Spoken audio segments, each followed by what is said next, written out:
Hello ladies and gentlemen, lately I've been getting lots of questions about my PC and I just want to give you guys some benchmarks so you can see how this certain PC config will perform. And we are talking about a Ryzen 7 3700X with 8 cores and 16 threads, an RTX 2070 GB OC, 32 gigs of HyperX Predator RGB RAM with 3200 MHz, and altogether is installed on a B450 Ares Elite. And all the games I've tested are installed on an XPG SX8200 Pro 256GB M2 SSD, so we can make sure that the games are running without any issues. But keep in mind, my 2070 is extra overclocked with an additional 100 MHz on the core clock speed and 500 MHz on the memory speed, which puts this card super close to stock 2080. And at this point of time, where I bought the system, there were no AGPtEK super cards, which offer slightly better performance than the normal versions for exactly the same price. But people forget that especially models with a better cooling structure could be easily overclocked safely without any issues to reach those higher numbers. All these components build a pretty beefy PC together, which is capable of high tier rendering, streaming or gaming.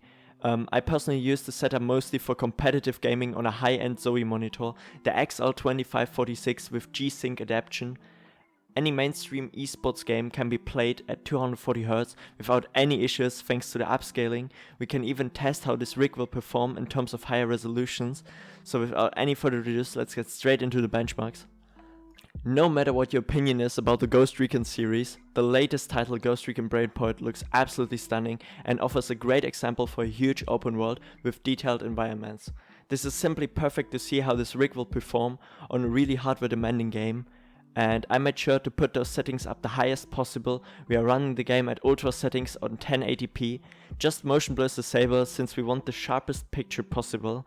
And as you can see, our FPS look really good. We are reaching numbers around 70 FPS with an ultimate low of 59, which offers a playable experience, especially concerning that this is a single player game.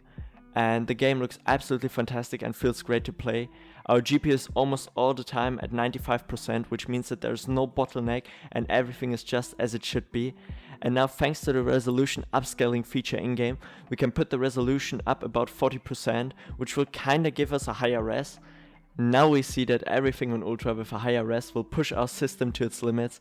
We are still reaching around 50 to 60 FPS, but in wide areas of the map our FPS go down to the 40s, which is still real playable for a single player game.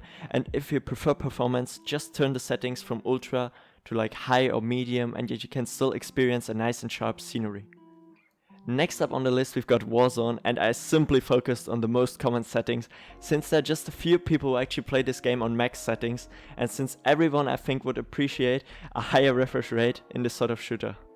And as you can see, we've mostly got around 140 FPS with ultimate highs of 180 in open areas sometimes, so the game is running buttery smooth without any issues, and there's still room for even higher FPS if you turn down some settings. And our GPU usage is sometimes dipping under 90%, but this is more of an optimization issue of Warzone and not based on any other issue. But still, most of the time it's around 95, which is perfect. And keep in mind the temperatures just went higher since it's 27 degrees here and I'm recording with a 15,000 bit rate. And yeah, these times are actually not that bad, but they're usually not that high, and yeah, just keep that in mind. And now let's continue with the ultimate test, CSGO, and I think I don't need to explain anyone that this game runs literally on a toaster. So just use the highest settings possible on 1080p and the FPS basically never went below 300. Then I did a benchmark where we've seen mostly FPS between 300 to 400 with ultimate highs of 600 FPS. And I can indeed say, if you're planning on buying this system for CSGO, you can play the game at the highest settings possible, streaming at 1080p 60 FPS, 6000 bit rates, and you still can utilize the 240Hz monitor without any issues or input delay. And it's simply like this setup is made for streaming esports titles. Yeah guys, that's the end of the video. I hope you enjoyed it. Leave a like and a sub for more content. You would help me out a lot since these videos are super complex to make and I would really appreciate it. And make sure to write down in the comments if you want to see a benchmark of another game of your choice. And see you guys in the next one. Peace.